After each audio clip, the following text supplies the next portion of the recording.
एक जोक, एक रिएक्शन जिसका इम्पैक्ट इतना ज्यादा था कि एक लड़की की मां आईसीयू में पहुंच गई। हमारे सो कॉल इंटरनेट के कैंसिल कल्चर ने एक और जिंदगी बर्बाद कर दी है। बट सवाल यहाँ पे यह आता है कि गलती किसकी थी, या अपूर्वा मुखिजा की, या फिर आज के टाइम पे इंटरनेट जिसके हाथों में है उस यूथ की। तो लेटेंट शो पर मैंने पहले भी एक वीडियो बनाया था जिस पर मैंने ये बताया था कि अगर लेटेंट शो बंद हुआ तो उससे हमारे समाज को क्या फायदा है। बट आज की इस वीडियो में हम सिर्फ और सिर्फ एक इंसान, एक पर्टिकुलर इंसान के बारे में बात करेंगे जिसका नाम है अपूर्वा मुखिजा, और हमारे कुछ सो कॉल्ड यूथ के बारे में जिन्होंने न जाने कितने ही जिंदगी को बर्बाद किया है और अभी भी कर रहे हैं। आज मैं कृष्णा कुमार आपके साथ एकदम अनबाइज्ड नजर से इस कंट्रोवर्सी पर एक और विचार रखूंगा जो कहीं ना कहीं इस बात को क्लियर कर देगा कि अपूर्वा मुखिजा एक वुमेन कार्ड प्ले कर रही है या फिर ये ऑडियंस उसको कुछ ज्यादा ही ट्रोल कर रहे हैं। तो मैं इस बात को अच्छे से जानता हूं कि मुझे आपको ये बताने की जरूरत बिल्कुल भी नहीं है कि ये कंट्रोवर्सी कहां से शुरू हुई। अपूर्वा मुखिजा जो अपने बहुत ही बोल्ड और सरकास्टिक लुक के लिए जानी जाती है, उन्होंने लेटेंट शो पर एक बहुत ही वाहियात जोक पास किया जो सही में बहुत ही ज्यादा लोगों को वाहियात लगा। अपूर्वा मुखिजा के एक कॉमेंट ने एक बहुत बड़े ऑडियंस के सेक्शन को ऑफेंड कर दिया। साथ में रणबीर अलाहाबादिया का भी एक जोक बहुत वायरल हुआ जिसने इस कंट्रोवर्सी को आग लगा दी, मतलब कि इसको आग की तरफ फैलाने में मदद की। और उसके बाद जो हुआ और जो अभी तक हो रहा है वो एक्सट्रीम है। देखो, जो प्रॉब्लमैटिक तो था, एक तो अपूर्वा का टोन बहुत ही एरोगेंट शो कर रहा था और बहुत सारे ऑडियंस को यह भी लगने लगा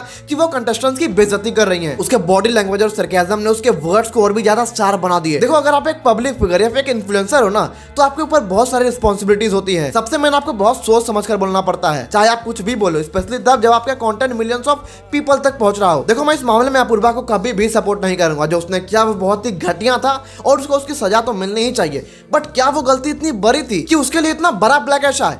भाई, उसकी माँ आईसीयू में भर्ती है अभी। सपोज कर उसका जगह तुम होते और ऑडियंस की ट्रोलिंग की वजह से तुम्हारी माँ आईसीयू में भर्ती होती, तो भाई तुम्हें कैसा लगता? देखो, अगर हम ऑडियंस की बात करें ना, तो वो क्लियरली दो पक्षों में डिवाइड होती है, एक वैलिड क्रिटिसिज्म और एक प्योर ट्रोलिंग। वैलिड क्रिटिसिज्म वो होता है जो किसी की भी गलती को हाईलाइट करे बिना टॉक्सिक बिहेवियर के, बिना गाली गलौज के। सिंपली समझ लो, लोगों ने अपूर्वा को कॉल आउट किया, उसके अप्रोच पे सवाल उठाया जो कि जेन्युइन था। लेकिन ट्रोलिंग, प्योर ट्रोलिंग एक अलग लेवल पर चले गई। ट्रोलिंग तक तो फिर भी ठीक था, बट एक समय ऐसा आया जब अपूर्वा को लिटरली रेप थ्रेट्स और जान से मारने की धमकियां मिलने लगी। लिटरली भाई, कैसे लोग हैं हमारे समाज में। और उस पर भी ये सिर्फ अपूर्वा तक लिमिटेड नहीं है, बल्कि ये बातें उसके फैमिली तक पहुंच गई। लिटरली उसके माँ तक को रेप थ्रेट्स मिलने लगे, उनके माँ तक को जान से मारने की धमकियां मिलने लगी। इसके बाद अपूर्वा के माँ की तबियत खराब हो गई, उनको हॉस्पिटल ले जाना पड़ा। बट भाई, मुझे ये समझ नहीं आया कि एक इंसान जो भी उसने गलती किया, उसकी गलती की सजा उसकी माँ को क्यों दी गई? भाई, सभी माँ के लिए उनके बच्चे जान से भी ज्यादा प्यारे होते हैं, फर्क नहीं पड़ता उनके बच्चों ने क्या गलती की। अपूर्वा ने रिसेंटली में भी एक वीडियो अपलोड किया जिसमें उसने बताया कि भाई उसको कितने ज्यादा हेट मिल रहा है।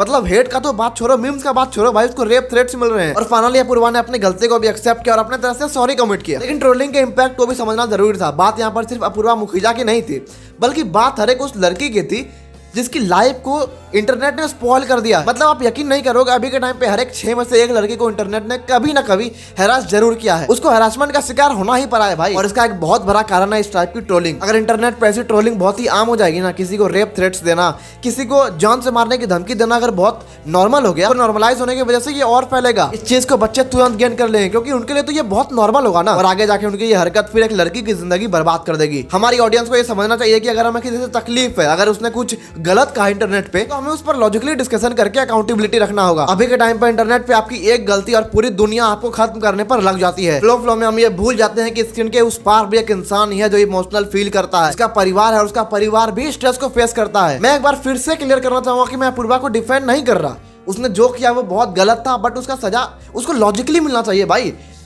मतलब उसको रेप थ्रेट्स मिल रहे हैं, आप इमेजिन करो। हाँ, उसका टोन बहुत एरोगेंट था, जिसकी सजा उसको मिलनी चाहिए, जिसके लिए उसको क्रिटिसाइज किया जाना चाहिए, बिल्कुल किया जाना चाहिए। बट इस लेवल की ट्रोलिंग बिल्कुल भी सही नहीं है। This is really don't fair. अभी के टाइम पे सोशल मीडिया डिजिटल सोसाइटी के रूप में कितना ज्यादा टॉक्सिक हो गया है, ये हम सभी को समझना बहुत जरूरी है, और ये भी कि हम इससे कैसे बच सकते हैं। तो अब आपको क्या लगता है, ये ट्रोलिंग जस्टिफाइड थी या फिर सिर्फ एक ओवर रिएक्शन? कमेंट में अपना ऑनेस्ट ओपिनियन बताओ, बिकॉज आपका एक ओपिनियन किसी न किसी के लिए बहुत ज्यादा इंपैक्टफुल होगा। और अगर ऐसा ही डीप डाइव एनालिसिस पसंद आए तो भाई चैनल को सब्सक्राइब कर सकते हो। मिलते हैं अगले इशू के साथ, एक अगले कॉन्वर्सेशन के साथ। तब तक के लिए जय हिंद, जय भारत।